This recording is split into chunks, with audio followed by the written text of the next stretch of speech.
Menteri Kesehatan Budi Gunadi Sadikin membantah kabar bahwa pemerintah akan menghapus kelas 1, 2, dan 3 dalam BPJS Kesehatan.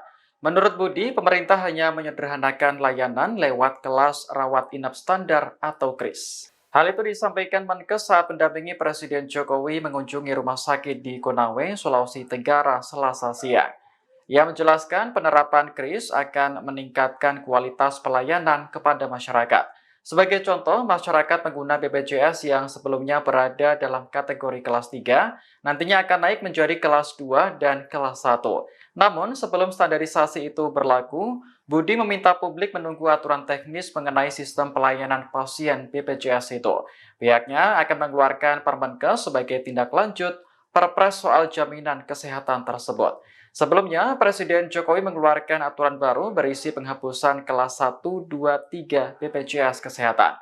Aturan itu tertuang dalam Perpres nomor 59 tahun 2024 tentang perubahan ketiga atas Perpres nomor 82 tahun 2018 tentang jaminan kesehatan.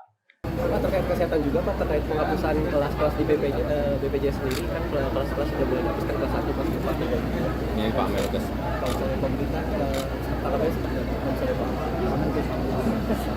Jadi itu bukan dihapus, standarnya disederhanakan dan kualitasnya diangkat. Jadi dulu ada kelas 3, kan sekarang semuanya naik ke kelas 2 dan kelas 1. Jadi diharapkan lebih sederhana dan layanan masyarakat. Nanti Permenkesnya sebentar lagi keluar sudah. Kapan tuh Pak akan ditandatangani berarti Pak? Masuk ke saja. Masuk ya Mas ya. Download Tribun X sekarang. Menghadirkan lokal menjadi Indonesia.